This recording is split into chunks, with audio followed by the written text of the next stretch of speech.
लड़ाइयां होती हैं ना घरों में, उसकी वजह खामद होता है, बीवी नहीं होती। ये बात घर जाके बताना कि आज उन्होंने कहा है। लड़ाई की वजह कौन होता है? ना बोलो तुसी, पर मैं तो आख ही छड़िया है, वो तो रिकॉर्ड हो गया है। लड़ाई की वजह कौन है? हाँ, जेड़े बातें लड़ते ने वो कूदे ही नहीं पे। वजह कौन बनता है जी? क्यों भला?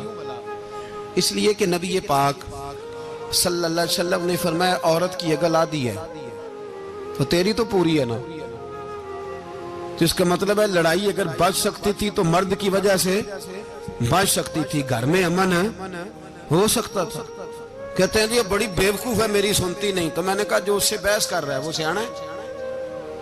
बोले जो बहस कर रहा है वो अक्लमंद है?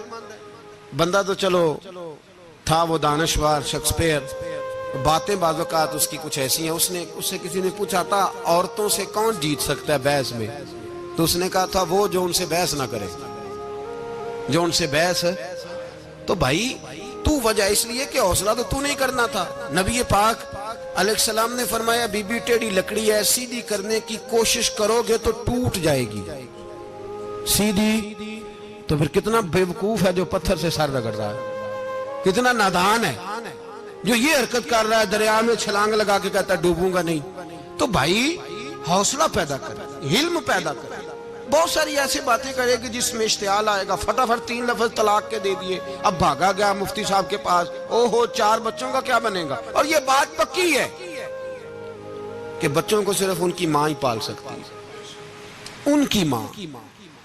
और बात मुझे नहीं भूलती, एक शख्स ने बीवी को तलाक दे के दूसरी शादी की। उसका बेटा था 10 साल का। तो उसने अपने बेटे से कहा कि बेटे बता, पुरानी अम्मा सही थी या ये सही है? उसने कहा नहीं अब्बा, वो तो झूठ बड़े बोलती थी, ये सही है। वो झूठी थी, वो झूठ बड़े बोलती थी मेरी सगी अम्मा, ये सच बोलती है। उसने कहा वो कैसे? कहने लगा इसलिए कि मैं कोई शरारत करता था तो मेरी सगी अम्मा मुझे थप्पड़ मारती थी और कहती थी तुझे रोटी नहीं देनी, जा दौड़ जा घर से। तो मैं दौड़ जाता था तो झूठ बोलती थी नहीं देनी, फिर आधे घंटे के बाद मुझे ढूंढने लग जाती थी, ढूंढ के लाती थी, फिर मेरी मिन्नत करती थी, फिर मुझे कहती थी ना मुझे सताया कर, फिर मेरा माथा चूमती थी, फिर मेरी मर्जी का खाना बना के देती थी, फिर मेरे मुंह में लुकमे डालती थी। झूठी थी, पहले कहती है नहीं देनी, फिर पीछे भागती है। ये सच्ची है। मैं शरारत करता हूं तो थप्पड़ मार के निकालती है, फिर मैं मिन्नतें करता हूं पर रोटी नहीं देती, पैर पकड़ता हूं नहीं देती, सच बोलती है, अपनी बात पे डट जाती है। ओ भाई बच्चे उसकी मां ही पाल सकती है। तूने 3 जुमले कहते सोचा ही नहीं, तेरा का गया तो ये तो नई बीवी मिलेगी, और उसका भी क्या गया, उसको भी शायद शौहर मिल जाए। उन फूलों की परवरिश सिर्फ उनका माली कर सकता है, दूसरा कर सकता। तो तूने हौसला ही नहीं किया। ठीक है गलती बीबी की थी, पर तू तो मर्द था ना, तेरे पास तो दिलेरी थी।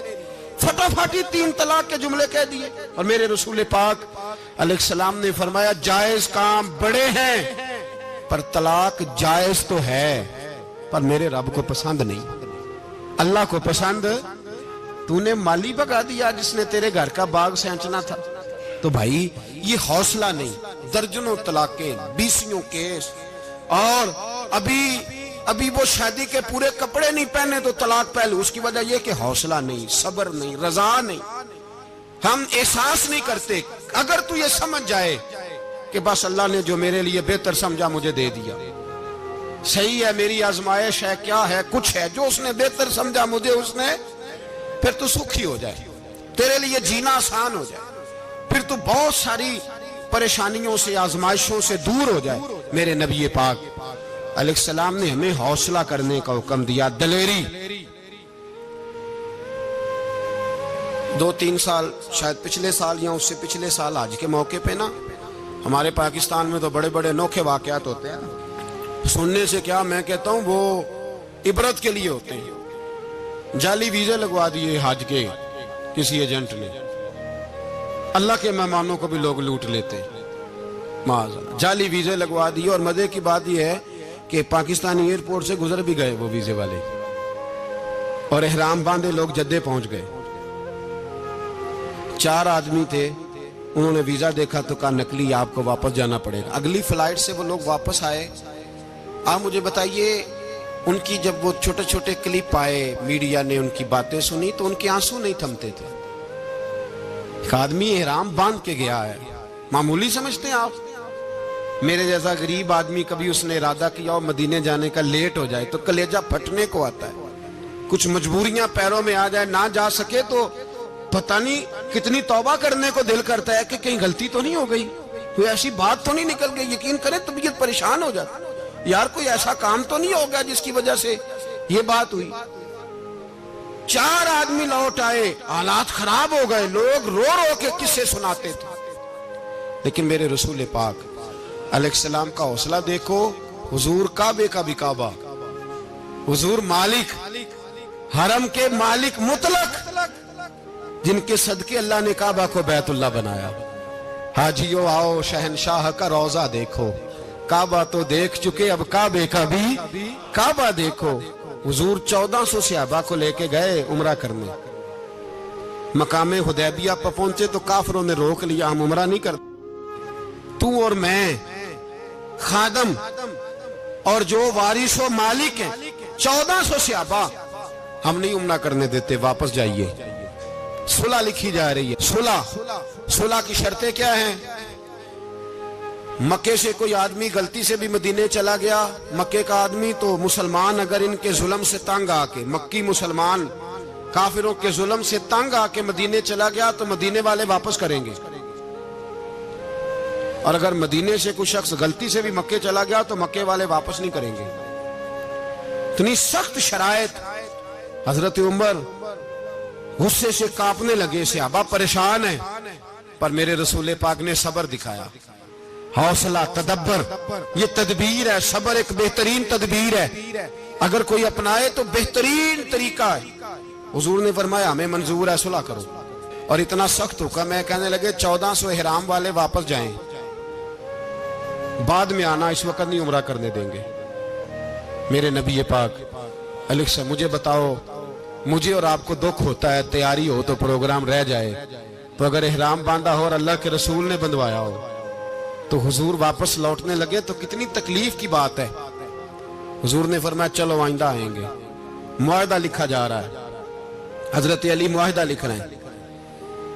लिखो मुहम्मदुर रसूलुल्लाह सल्लल्लाहु अलैहि, मुहम्मदुर रसूलुल्लाह सल्लल्लाहु अलैहि वसल्लम और कुरैश मक्का के बीच मुआहदा।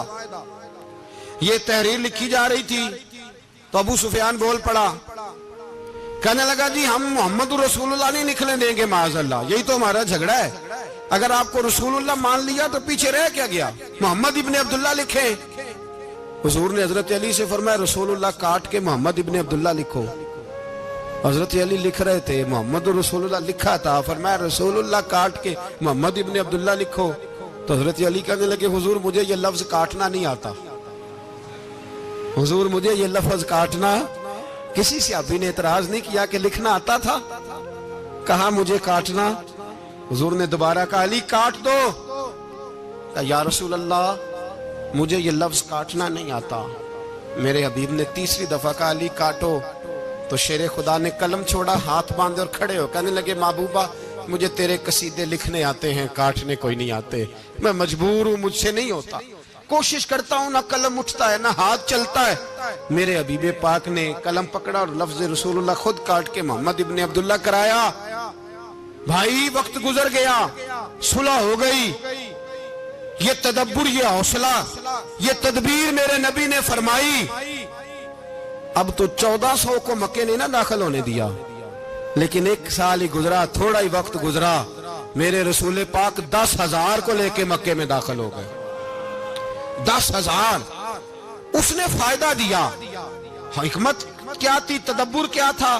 कुरैश रोज लड़ाई करने आ जाते थे, तबलीग ही नहीं करने देते थे। उनसे सुलह हो गई तो नबी पाक ने कैसर को खत लिखा, कैसर रूम को, हिरकल को, दूर दराज तबलीग फैल गई, मुसलमान लाख से ज्यादा हो गए, उनकी तरफ से अब वो लड़ाई बंद हो गई।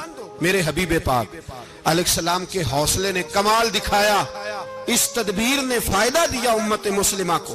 10,000 का लश्कर लेके हुजूर काबे में दाखिल हुए।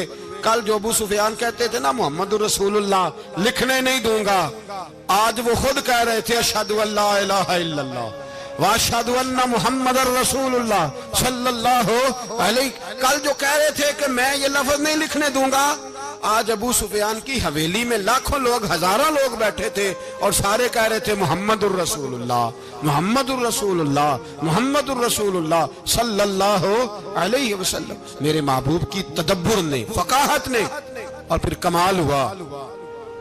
1400 कहां और 1,44,000 कहां, 1400 कहां और 1,44,000।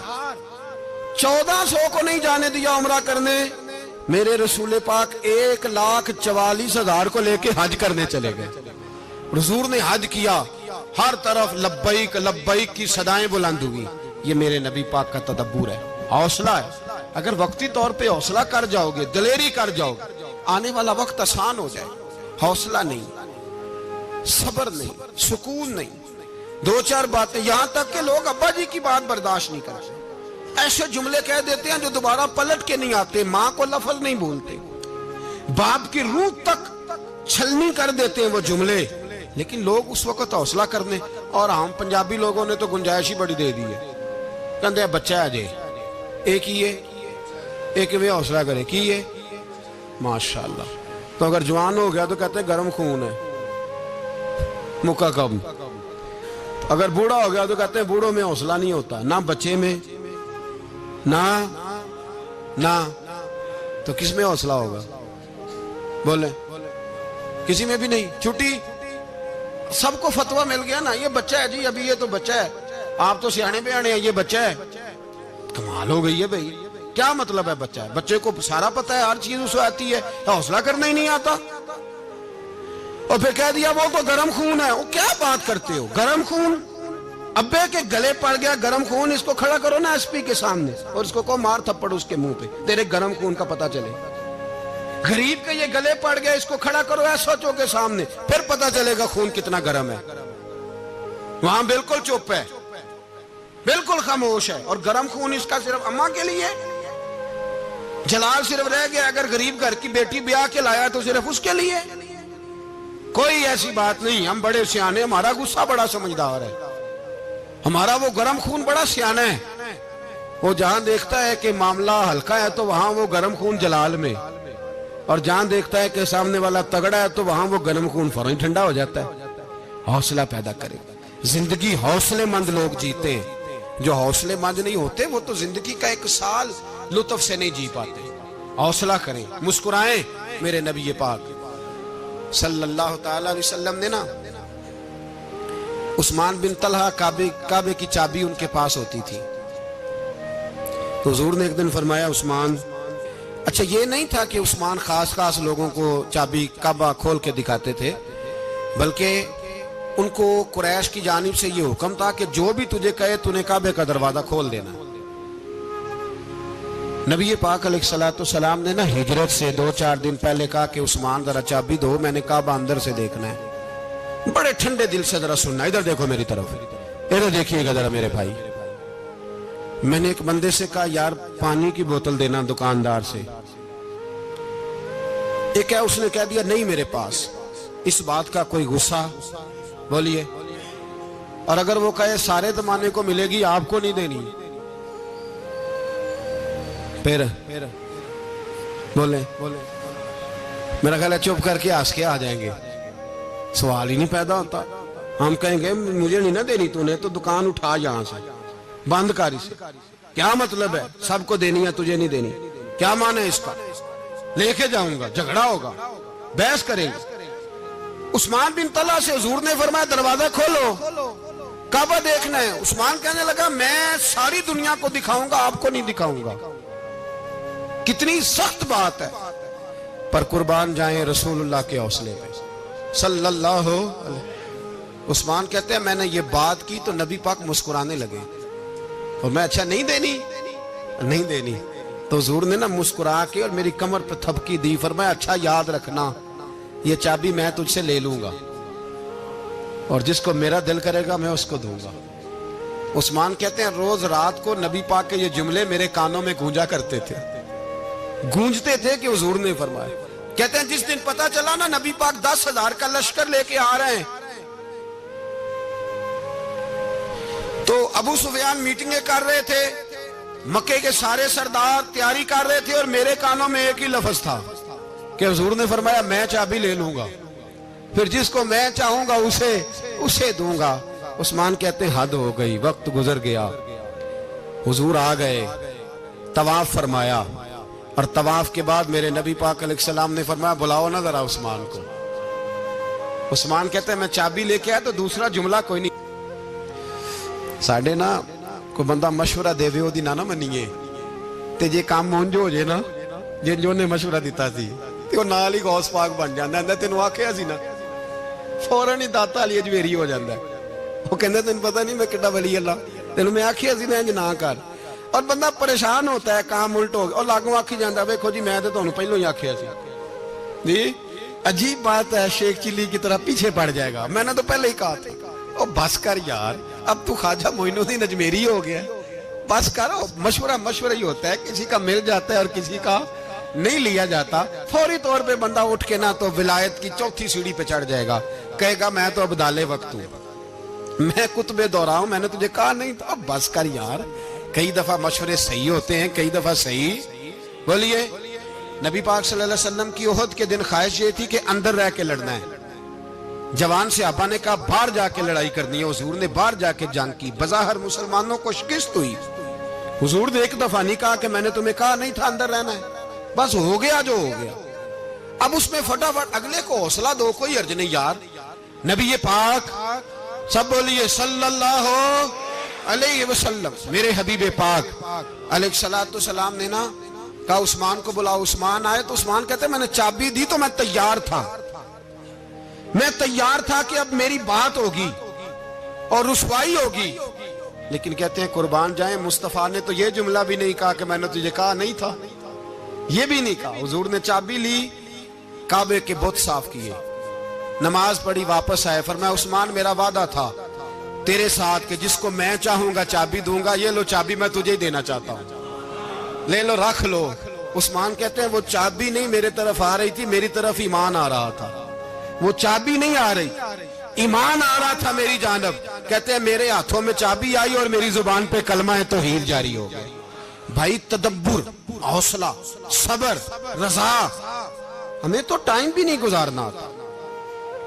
घर का माहौल, घर के अंदर रह के लोग दुखी हैं, इसलिए कि हमारी तबीयतों में हौसला नहीं, एक मिनट के लिए नहीं, एक सेकंड के लिए भी हम ये बर्दाश्त नहीं करते कि चलो थोड़ा इंतजार करें, वक्त को देखें, मौके को देखें। मेरे नबी पाक अलैहिस्सलातु सलाम पे इतनी मुसीबतें आई कि पहाड़ पे आती तो वो रेजा रेजा हो जाते, लेकिन किसी मकाम पर भी हुजूर अलैहिस्सलातु सलाम शिकवा करते नजर नहीं आते। हम गरीबी का रोना रोते हैं, हर चौथा आदमी कहता है बड़ा गरीब हूं, लेकिन मेरे नबी पाक अलैहिस्सलातु सलाम ने चौथे दिन खजूर खाई, सिरका खाया है और मोटे बान की चारपाई पे आराम किया। हजरत उमर ने कहा हुजूर कितनी तकलीफ है? फरमाया उमर कोई तकलीफ नहीं, थोड़ा सा तो वक्त है, जन्नत में जाएंगे, सारी नेमतें अल्लाह ने हमारे लिए तैयार की हुई है। राजी बिरज़ा, राजी बिरज़ा, कोई किसी किस्म का मसला नहीं। हमें आजमाइशें आती हैं, तकलीफें आती हैं, बीमारियां आती हैं, लोग छोटी छोटी बात पर परेशान हो जाते हैं, जरा जरा सी बात पर शिकवा करते हैं। मेरे रसूल पाक अलैहिस्सलाम ने फरमाया जब मेरा रब किसी को बीमार करता है तो 2 फरिश्तों को भेजता है, जाओ मेरे बंदे की तीमारदारी करके आओ। अल्लाह अकबर, खुद रब भेजता है, जाओ मेरे बंदे की। तो मुझे बताइए जब अल्लाह भेजे तो फिर तंदुरुस्त खुश नसीब हुआ कि बीमार? जी तंदुरुस्त फिर खुश नसीब कौन हुआ? मेरे नबी पाक सल्लल्लाहु अलैहि वसल्लम ने फरमाया रब 2 फरिश्ते भेजता है, फरमाता है पता करके आओ मेरे बंदे का उसका क्या हाल है। हालांकि अल्लाह सारा ही जानता है। फरिश्ते आते हैं, वापस जाते हैं, रब करीम पूछते हैं बताओ मेरा बंदा क्या कहता था। अल्लाह तुझे सारा ही पता है, पर हमसे पूछते तो बता देते हैं, वो ये कहता था कि मैं अपनी रब की रजा पे बड़ा ही राजी हूं। वो तेरी हमद कर रहा था, तेरी तारीफ कर रहा था, तेरा शुक्र कर रहा था। तेरे लिए कलीमाते हम्द बयान कर रहा था, तो मेरे नबी पाक अलैहिस्सलाम फरमाते हैं, अल्लाह फरिश्तों से फरमाता है सुनो फिर, अगर मैं अपने बंदे को इस बीमारी में शिफा दूंगा तो उस तंदुरुस्ती से ज्यादा अच्छी तंदुरुस्ती दूंगा जो पहले इसे अता की हुई थी, पहले से अच्छी सेहत दूंगा। और अगर इसे इस बीमारी में मौत दूंगा तो फिर मरते ही इसके लिए मैं जन्नत का फैसला फरमा दूंगा। भाई जब तू राजी बिर्रिजा रहता है, राजी बिर्रिजा, बड़ी सादी सी बात है भाई। आप घर गए, रोटी मांगी, तो अगर किसी ने कहा ना कि इतनी थकावट है, टाइम पे आया करें इस वक्त, तो रोटी तो वो भी मिल गई, पर उसमें लज्जत, वो सुकून नहीं, वो सुकून नहीं। मेरी अम्मा जी सालन पका के रख लेती थी, तो रोटी जब भी कोई मांगता था तो ताजी बना के देती थी, उनकी तबीयत थी। तो मैं अक्सर उनसे कहता कि अम्मा जी पका के रख दिया करो, तो कहते तुम्हें खुशी नहीं होती जब तुम्हारी अम्मा ताजी पका के देती है? खुशी, खुशी होती है, तबीयत में खुशी होती है। उनका मिजाज था, जौक था, तो हम समझते थे यार ये बड़ी सादत की बात। तो आप घर गए रात को, तो घर वालों से कहा रोटी, तो फौरन उठे, फौरन, और उन्होंने खाना ताजा बनाया और साथ ये भी कहा बाहर से ना खाया करे, बंदा बीमार हो जाता है। कितनी ठंडक पहुंचती है आदमी के दिल को, सुकून मिलता। तो भाई बीमारी तो आपने काट ली, लेकिन साथ कहो हो बड़ा बीमार हूं, मैंने तो इतने गुनाह भी नहीं किए, जुल्म भी नहीं किया, किसी को कुछ भी। अब बीमारी तब भी कट गई, पर बड़ी आजमाइश, मरीज डॉक्टर के गले पड़ रहा है, उसके लवाहिकीन झगड़े कर रहे हैं, बीमारी वो भी कट गई। और एक बीमार वो है जो चारपाई पर लेटा है और कहता है जिस तरह मेरा अल्लाह राजी उसी तरह मैं भी राजी, तो बीमारी उसकी भी कट गई। हजरत यूनुस अला नबीना अलैहिस्सलातु सलाम ने एक दिन हजरत जिब्रील अमीन मिलने आए, तो जनाब यूनुस अलैहिस्सलाम कहने लगे, ए जिब्रील, अल्लाह के नेक बंदों में जो अल्लाह को इस वक्त सबसे ज्यादा पसंद है नबियों के बाद, तो जो करना बात पर, जो सबसे ज्यादा अल्लाह को पसंद है नबियों के बाद वलियों में, और सबसे ज्यादा अल्लाह जिसको अल्लाह की बारगाह में इबादत गुजार लिखा जाता है, मेरी उस बंदे से मुलाकात करा। तो हजरत जिब्रील ने जनाब यूनुस अलैहिस्सलाम को साथ लिया, तो एक शख्स के पास पहुंचे जो आंखों से अंधा था, दोनों हाथ उसके सलामत नहीं थे और पूरे जिस्म में पीप जारी थी, रेशा था। जब जाके अस्सलामु अलैकुम कहा ना हजरत यूनुस ने, उसने वालेकुम अस्सलाम के बाद पहला लफ्ज पता क्या कहा? उसने कहा या अल्लाह तेरा शुक्र है, या अल्लाह तेरा, आप भी अदा करें अल्लाह का शुक्र, या अल्लाह तेरा, अल्लाह तेरा शुक्र है। तो हजरत यूनुस अलैहिस्सलाम कहने लगे तो शुरू से इस तरह का है, नाबीना भी और हाथों से माजूर भी और सारा जिस्म शुरू से। तो बड़े ही खूबसूरत लफ्ज उस बीमार ने कहे, कहने लगे नहीं हुजूर, मैं बिल्कुल ठीक ठाक था, जब तक मेरे रब ने चाहा कि ये दुनिया को देखे तो तब तक उसने मुझे आंखें दी, और जब उसने चाहा कि अब इसका देखना बेहतर नहीं तो उसने वापस ले ली। तो या अल्लाह तेरा शुक्र है, अल्लाह तेरा शुक्र है। फिर कहा जब तक उसने चाहा कि मेरे हाथ रहे तब तक रहे, जब उसने चाहा कि मेरे लिए बेहतर नहीं तो उसने ले लिए, तो या अल्लाह तेरा शुक्र है। जब तक उसने चाहा कि मेरा जिस्म सही और सलामत रहे तो रहा, और जब उसने चाहा कि मेरे लिए बेहतर नहीं तो मुझे बीमार कर दिया, तो या अल्लाह तेरा शुक्र है। तो हजरत यूनुस अलैहिस्सलाम कहने लगे जिब्रील वाकई ये अल्लाह का सबसे ज्यादा शुक्रगुजार बंदा है, सबसे ज्यादा इबादत गुजार बंदा है, सबसे ज्यादा। मेरे नबी पाक अलैहिस्सलाम ने फरमाया मेरा मोमिन हर हाल में ही नफे में है, नेमत मिले तो शुक्र करके नफा, मुसीबत आए तो सब्र करके नफा। अपनी जिंदगी में तहम्मुल, बुर्दबारी, इल्म पैदा करे, हौसला पैदा करे। हर आने जाने वाले शख्स के मिजाज के मुताबिक उसे ना मिले, अपना मिजाज सही रखे, अपनी तबीयत के मुताबिक अपने माहौल को बरकरार रखे। हिल्म के साथ गुजारा करोगे तो रिश्तेदारों से भी बनी रहेगी, दोस्तों से भी बनी रहेगी, हर एक से ताल्लुक रहेगा। और अगर आपके अंदर ये हौसला नहीं तो फिर सारे मामला परेशानी का शिकार हो जाएंगे। ये तो आज का मजमून था। हमें ना लोग मशवरा देते हैं, कहते हैं पीर साहब दरवेशों को सियासत की बात नहीं करनी चाहिए, देते हैं ना मशवरा लोग जी, थोड़ा थोड़ा बोल दें, थोड़ा थोड़ा देते हैं ना। अगरचे हम उनकी बात नहीं मानते, इसलिए कि इकबाल ने कहा था जुदा हो दी सियासत से तो रह जाती है चंगेजी, जुदा हो दी सियासत से तो और पहला फिक्रा यह है कि जलाले बादशाही हो या जमहूरी तमाशा हो, जुदा हो दीन सियासत से तो रह जाती है। उसने कहा जब सियासत और दीन अलहदा-अलहदा होते हैं तो चंगेज खां और हलाकू खां पैदा होते हैं। सियासत जब तक मस्जिद के अंदर रहती है तब तक पाक साफ रहती है, वो गंदी होती तब है जब मस्जिद से निकल जाती है। हजरत अली के जमाने तक मस्जिद में रही, पाक साफ रही। यजीद बाहर ले गया तो गंदी हो गई। हजरत उमर बिन अब्दुल अजीज दोबारा मस्जिद में ले आए तो फिर पाक हो गई। लेकिन फिर भी एक साथी ने मुझे कहा, तो उसकी बात में सबकी बातें नहीं मानता, उसकी बात मेरी समझ में आई। वो कहने लगा जी असल बात यह है कि सियासी तबसरे तज्जिए हम अखबारों में टीवी पे जाके बैठे, जाके बड़ी मेहरबानी मेरी तरह देखें, वो हम सुनते रहते हैं तो हमारा दिल करता है मस्जिद में सिर्फ हम रसूलुल्लाह का प्यार ही सुने। तो मैंने कहा यार तेरी बात दिल को लगती है, ये बात सही है, चलो ये नीयत अच्छी है, ये तेरा नजरिया ठीक है, मान गए। मैं चला गया दुकानदार के पास और मैंने उसको जाके कहा कि गाड़ी का इंजन खोलो, इस तरह करो, इस तरह। उसने कहा मौलाना आप जाके ना घर तो फिका की किताब खोलें, इसलिए कि गाड़ी के इंजन के बारे में आपको मालूमात, या अगर आपने ये काम करना है तो इसको पढ़ें, किसी उस्ताद के पास वर्कशॉप पे आए, आपके हाथों को, मुंह को, चेहरे को मिट्टी लगे, धुआं लगे, ग्रीस लगे, फिर आपको पता चलेगा इंजन कैसे खुलता है। सही कह रहा हूं? नहीं सही कह रहा? धुआं गल्ला तो यहां कर छड़ी जे, सही कह रहा हूं जी। अगर मौलवी को इजाजत नहीं सियासत की बात करने की, और मौलवी को इजाजत नहीं कि इंजन की बात करे, तो सियासतदान को इजाजत है दीन की बात करने की। यहां तो वो आए ना, मदरसे में पढ़े, पूरा दीन हासिल करे, फिर वो बोले तो फिर तो ठीक हो गया। लेकिन जब उसे सूरत इखलास भी सीधी नहीं आती तो फतवे देने की उसको जरूरत है कोई? बोले ना यार क्यों छेड़ते हैं सियासतदान। हम ना पिछले जुमे जुलूस निकालना चाह रहे थे खत्म नबुव्वत की तरमीम के हवाले से।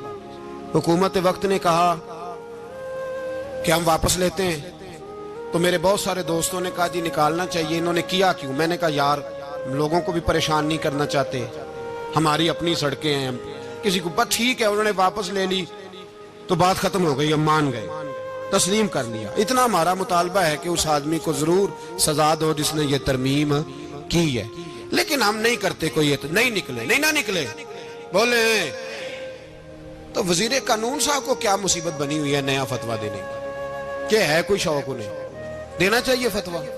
कहते नहीं नहीं मर्जियों में हमारे दरमियान थोड़ा ही फर्क है। मुझे यूं लगता है कि ये जानबूझकर कोई ना कोई ऐसी शरारत करते हैं जिससे लोग इश्तिहाल में रहे, जानबूझ। हिलम, हौसला, सब्र जात के बारे में तो है, लेकिन अगर कोई रसूल पाक की बेअदबी करे तो फिर हौसले की बात तो है ही नहीं, फिर तो जिहाद की बात है। और मैं दयानतदारी से मस्जिद में बावजू बैठकर जुमे के दिन मशवरा देता हूं हुकूमत को और वजीर कानून को मशवरा देता हूं कि ना फिरौन की हुकूमत सारी जिंदगी रही, ना नमरूद रहा, ना जाज बिन यूसुफ रहा, ना यजीद रहा। और यार दरबारी बन के हुक्मरानों की चापलूसी करते करते तुम यहां तक आ गए हो कि अब नबी पाक की इज्जत को हाथ डालना शुरू कर दिया है। और आप यकीन करें सियासी जमातों का इतना बुरा हाल है कि इनके लीडर के बारे में कोई बात करे तो पागल हो जाते हैं ये एहतजाज कर कर। और उसने डायरेक्ट कह दिया कि खत्म नबूवत का मसला ही कोई नहीं, जो दीन की बुनियाद है, किसी को परवाह नहीं। मुझे तो उन लोगों की फिक्र हो रही है जिन लोगों ने इन्हें वोट दिए हैं, वो अल्लाह को क्या जवाब दें। और ये अल्लाह माशाल्लाह सारी सियासी जमातें इस तरह की। और मेरा वजीर कानून साहब को भी मशवरा है कि जिंदगी बड़ी थोड़ी है, बड़ी थोड़ी। अल्लाह सबको माफ करता है, अपने रसूल के गद्दारों को माफ नहीं करता। और यहां तुम्हारी गाड़ियों पे झंडे लगे हुए हैं, वहां भी तुम्हारे झंडे लगेंगे, पर इसलिए लगेंगे कि ये गद्दार है नामूस रिसालत के, ये झंडे लगेंगे। शर्म करो और डर जाओ, बस कर दो। तुम्हारे मुंह में अब दांत पूरे नहीं रहे। कोई शुगर का मरीज है तो कोई ब्लड प्रेशर का, तो कोई हार्ट का, तो कोई कैंसर का। शर्म करो और अपनी कब्र की भी थोड़ी सी फिक्र करो। बताओ पाकिस्तान के कितने सदर गुजरे, वजीर आजम गुजरे, तो उनकी कब्रें कहां हैं? कोई जाता है उनकी कब्रों पे किसी को खबर है? क्यों अपने लिए जहन्नम इकट्ठी करते? सारा कुछ दुनियादारी रह गई है, सारा कुछ सिर्फ यही रह गया। हजरत अबू बकर सरदार थे, हजरत उमर सरदार थे कबीले, हजरत उस्मान सरदार थे।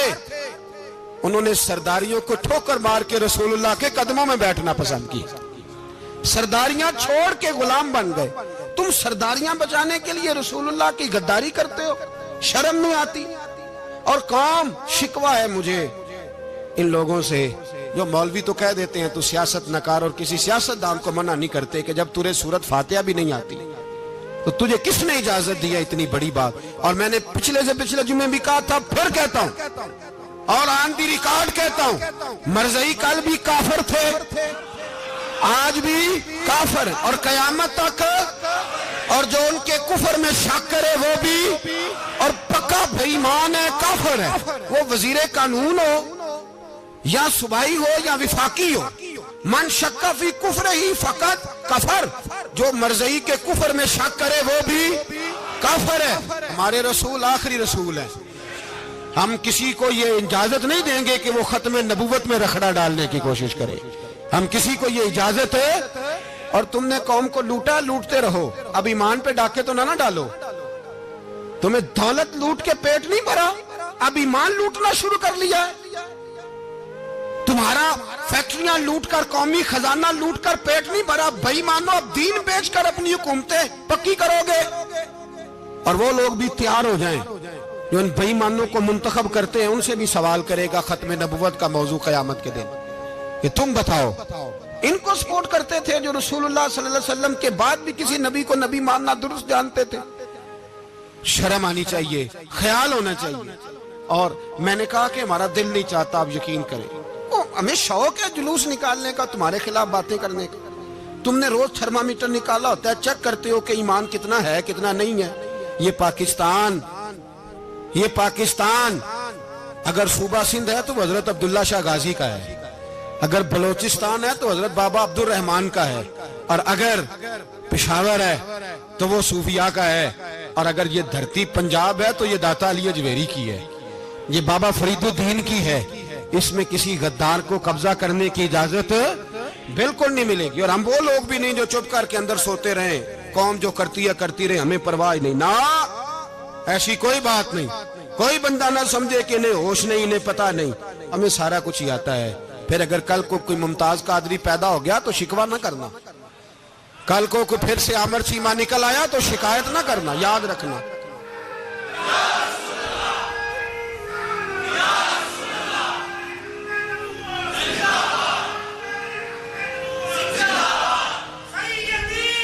तो मेरे भाई खोल के बोलो या नबी रसूल के वो सल्लल्लाहु। तो ये मशवरा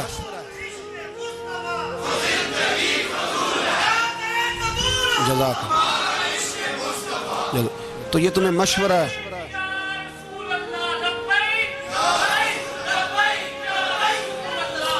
मेरी बात सुनिए, याद रखे, ये लोग बाद में पछताते हैं, फिर मुनाजरे कराते फिरते हैं, उसने सही किया कि गलत किया, फिर इन्हें होश आती है बाद में, फिर इनके हवारे निकल निकल के मैदानों में दलीलें देते हैं। इसलिए हमारा मशवरा है इन्हें कि ये अपनी हद में रहें, और जो काम तुम्हारे जिम्मे, मैंने कहा ना तुमने बड़ा लूटा, ये कौम रोज तुम्हें मौका देती है लूटने का, मौका देती है, तो तुमने दौलत लूट के पेट नहीं भरे, अब ईमान लूटने के चक्कर में आ गए हो। याद रखो, मुसलमान गुनाहगार हैं, गद्दार नहीं है। तुम्हें दौलत लूटने का तो शायद मौका मिल गया है, पर ईमान लूटने का मौका नहीं मिलेगा। तो इसलिए इसको लगाम दो। और वैसे भी कुत्ता जो पालतू होता है ना, उसको घर के अंदर संगली से बांध के रखना चाहिए। ये तुम्हारे बूट वूट चाटते हैं, भौंकते हैं, तुम्हारे हक में वजारतें लेते हैं। हमने तो कोई वजारत नहीं ली तुमसे, और ना हमें शौक है इसलिए कि मिंबरी क्या करनी है जिसको मिंबरे रसूल अता कर दिया जाए। उसने क्या करनी है ये मिंबरियां जिसको पक्का पक्का मिंबरे रसूल दे दिया जाए। तो इसलिए इससे बाहर आओ। मैंने कहा बड़े बड़े नमरूद, फिरौन, कारून दफन है, तुम्हारा भी नाम तक नहीं होगा, बिल्कुल नाम नहीं होगा। इसलिए हमारा मशवरा, और आप लोग भी आए ना ये अगले साल, तो इनको खड़ा करके पूछ लेना, इस्लामी जमहूरिया पाकिस्तान का तुमने MPM में बनना है, पहला कलमा ही सही सुना दो। चलो खुदा का वास्ता यही बता दो कि तुम्हें नमाज भी ढब से आती है कि नहीं। और आपकी मौज है, आप बिठा लेते हैं सर पे, क्या करें, समझाने वाले मुफ्त गुनाहगार हो गए और बहकाने वाले सब तुम्हारे यार हो गए। इसलिए ये छेड़ते हैं जानबूझ के। और फिर जब कोई मुमताज कादरी अलैहि रहमा पैदा होते हैं फिर इन्हें दुश्वारी होती है, फिर इनका जीना मुश्किल हो जाता है। ये मौका देते हैं, पता नहीं किसके एजेंडे पे अमल कर रहे हैं। मेरा सवाल ये है, मैंने पिछले जुमे फिर मेरा सवाल है कि मैं पूछता हूं, इस आदमी को जरूरत क्या है खत्म नबूवत पर बात करने की, जब उम्मत मुस्लिमा के मुतफिक का फैसला है कि मरज़ई काफर, असेंबली ने बिल पास कर दिया कि मरज़ई उनको अक़लियत करार दे दिया। और जब से वो अक़लियत बने ना हमने उनकी इबादत गाह जलाई, ना हमने उनको कब्रों से निकाला, ना हमने, बस ठीक है जैसे ईसाई रहते हैं, यहूदी से किस मुल्क में रहते हैं वो भी रहे, अक़लियत बन के रहे, कोई पर तुम उन्हें खींच खूंच के क्यों करीब करते हो? तुम्हारा क्या जराना है उनके साथ, बताओ तो सही। इन लोगों से इनको चाहिए अपने मुंह में लगाम डालें, और अगर नहीं डालेंगे फिर इंशाल्लाह डाली जाएगी और बड़ी तगड़ी डलेगी। और फिर ऐसी डलेगी। सलमान तासीर जब मरा था ना तो 5-5 लाख रुपया मौलवियों को ऑफर की जनाजा पढ़ाओ, 5-5 लाख रुपया छोटे छोटे मौलवियों को। और दाता साहब की मस्जिद के खतीब भी सुबाई जो थे वो खतीब थे, मुलाजिम थे, उन्होंने कहा कि ईमान नहीं बेचना, निकालना नौकरी से तो निकाल दो। और बादशाही मस्जिद का मौलवी जिसका पता ही नहीं चलता कभी किधर चला जाता है कभी किधर, यहां तो वो भी खड़ा हो गया, उसने कहा ना ईमान नहीं बेचना। गवर्नर हाउस की मस्जिद का इमाम कहने लगा कि बख्शा जाना ना जाना ये तो रहमत इलाही का मामला है, पर इतना गंदा जनाजा नहीं पढ़ना, इतना गंदा जनाजा नहीं हम पढ़ेंगे। मरने के बाद तुम्हारे जनाजे नहीं पढ़े जाते, तुम्हारी कब्रें खराब होती हैं, किधर है तुम्हारी दौलतें? और वो मौलवी आज तक पता ही नहीं किधर गया जिसने उस गलीज का गंदा जनाजा पढ़ाया। तो भाई अपनी कब्र अशर को, जब जहां तुम्हारे जनाजे नहीं पढ़े जा रहे तो वहां तुम्हारा क्या हाल होगा। इसलिए इन लोगों को चाहिए कि अपनी जिंदगी इस तरह गुजारें कि कुछ ना कुछ मुंह लेके सरवरे कायनात के पास चले जाएं, वरना ऐसा ना हो कि यहाँ भी फिटकार और वहां भी फिटकार। इसलिए हमारा मुतालबा है हुकूमत से कि शर्म करो और ऐसे बेईमानों को, काले नाग जो तुमने भर्ती किए हुए, इनको निकालो। और अगर तारीफें करवानी हो, तलवे चटवाने हो तो अंदर कमरों में इनसे चटवा लिया करो, इनसे कहो कि यहाँ हमारी नौकरी करो, बाहर निकल के रसूलुल्लाह सल्लल्लाहु अलैहि वसल्लम के दीन के बारे में गुफ्तगू ना करो। इसलिए कि अल्लाह तबारक व तआला ने इस दीन के अंदर बड़ा हुस्न और बड़ा जज्बा रखा हुआ है, बड़ा वकार है। हमारा मुतालबा है हुकूमत से कि खत्म नबूवत के मसले पर कोई सियासतदान गुफ्तगू ना करे। आप तायद करते हैं इस बात की? इस पर कोई सियासतदान, कोई गुफ्तगू? हमारे पास बड़े तमाशे हैं सियासत करने को, बाकी तमाशों पे सियासत करो। ये रसूलुल्लाह की नामूस का मामला है, ये छेड़ने की तुम्हें इजाजत? मैं मुझे समझ नहीं आती यार, जब बात खत्म हो गई, असेंबली ने बिल वापस ले लिया, तो सूबाई वजीर कानून को आखिर तकलीफ क्या है? आपके पास जवाब है कोई इस बात का? बात खत्म हो गई, हमने जुलूस नहीं निकालना, छोड़ दिया, खामोश हो गए। उलमा ने मीटिंगें बुलाई थी, कैंसिल कर दी, ठीक है जी बात। अब दोबारा से क्यों छेड़ते हो? फिर कहते हैं एहतजाज होता है, शोर होता है। तुम खुद ऐसी हरकतें करते हो जिससे अफरा तफरी पैदा होती है। ये मुल्क रसूलुल्लाह के नाम पे बना है और कयामत तक यहाँ वही होगा जो मेरे रसूल पाक सल्लल्लाहु अलैहि वसल्लम की रिजा होगी। और नबी पाक के कानून के खिलाफ कोई कानून यहाँ चल सकता? अल्लाह हमें समझने की तौफीक अता फरमाए। आखिर दावाना।